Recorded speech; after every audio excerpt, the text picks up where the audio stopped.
তো দেখো আমার নিরামিষ রেসিপিটা একদম রেডি হয়ে গেল। তো আমি কিভাবে রান্না করেছি রেসিপিটা তোমাদের কাছে শেয়ার করব আজকে। লাউ, আলু আর সয়াবিন বড়ি দিয়ে একটা নিরামিষ রেসিপি বৃহস্পতিবারের। তো চলো আমি রান্না করব। তো রান্না করার জন্য কী কী নিয়ে নিয়েছি দেখো। এখানে কাছে আছে ধুয়ে রাখা চানা ডাল, ছোলার ডাল, আলু কুচি করে কাটা, আর সয়াবিন বড়ি ধুয়ে রাখা, আর একটা টমেটো নিয়ে নিয়েছি, আর সেদ্ধ করে আমি লাউ নিয়ে নিয়েছি, তেজপাতা আর একটা ফোড়নে দেওয়ার জন্য শুকনো লঙ্কা নিয়ে নিয়েছি। তো চলো রেসিপিটা রান্না করব। কড়াইটা বসিয়ে দিয়েছি, তেল দিয়ে দেবো।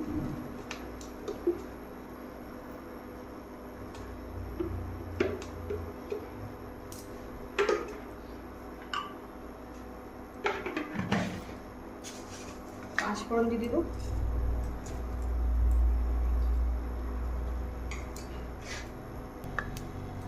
পাঁচফোড়নটা গরম হয়ে গেছে, দেখো জ্বলে গেছে। এবার আমি ধুয়ে রাখা আলু আর সয়াবিন বড়ি একসঙ্গে দিয়ে দেবো। তো প্রথমে আমি তেজপাতা একটা দিয়ে দেবো, তেজপাতা আর শুকনো লঙ্কা।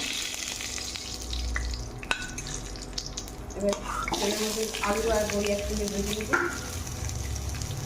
একটু হলুদ দিয়ে দেবো,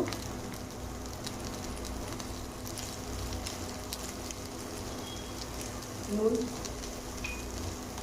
দিয়ে ভালো করে ভেজে নেব। দেখো বড়িগুলো ভাজা হয়ে গেছে, তো আমি বড়িগুলো উঠিয়ে নেব।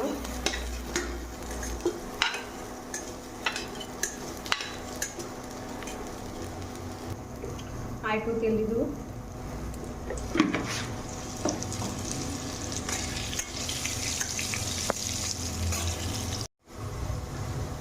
ওই তেলে আমি লাউ দিয়ে দেবো।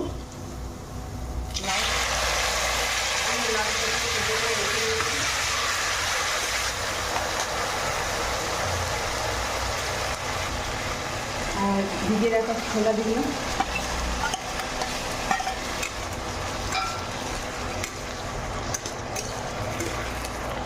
একটু আবার নুন দিয়ে দেবো।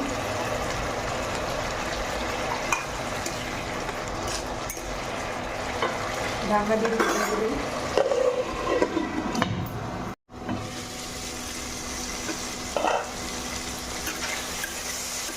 লাউ আলু একসঙ্গে ভাজা ভাজা অনেকটা হয়ে গেছে। এরপরে আমি কেটে রাখা টমেটো আর লঙ্কা কুচি আর একটু ধনে আর জিরে বাটা দেবো।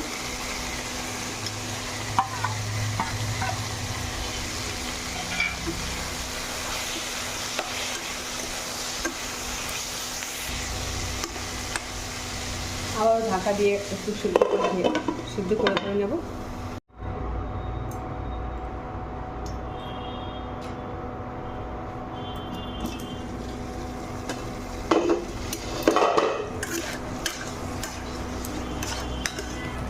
অনেকটা ভাজা ভাজা হয়ে গেছে। এবার বড়ি দিয়ে দেবো, সয়া বড়ি ভেজে রেখেছিলাম।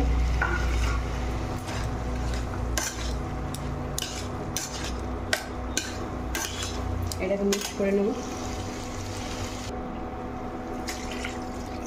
একটু জল দিয়ে দেবো, জল দিয়ে সেদ্ধ করে নেব।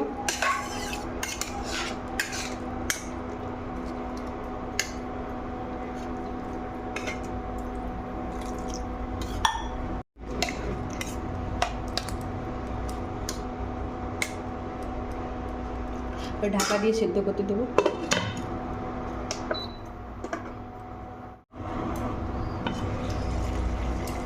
তো দেখো নিরামিষ লাউ, সয়াবিন বড়ি আর আলু দিয়ে নিরামিষ একটা রেসিপি বানিয়ে ফেললাম। তো সব থেকে প্রথমে পুচকি কিচেন থেকে তোমাদের সকলকে জানাই স্বাগত। Welcome to Puchki kitchen. তো পুচকি কিচেনে আজকে নিরামিষ একটা রেসিপি বানিয়ে তোমাদের কাছে শেয়ার করলাম। আজকে বৃহস্পতিবার। তো কেমন হয়েছে রেসিপিটা তোমরা অবশ্যই লাইক কমেন্ট শেয়ার করবে, এবং নতুন থাকলে ইউটিউব চ্যানেলে গিয়ে সাবস্ক্রাইব করে দিও আর ফেসবুক চ্যানেলে ফলো করে দিও। ধন্যবাদ। তো দেখো আমার নিরামিষ রেসিপিটা একদম রেডি হয়ে গেল। তো আমি কিভাবে রান্না করেছি রেসিপিটা তোমাদের কাছে শেয়ার করব আজকে। লাউ, আলু আর সয়াবিন বড়ি দিয়ে একটা নিরামিষ রেসিপি বৃহস্পতিবারের।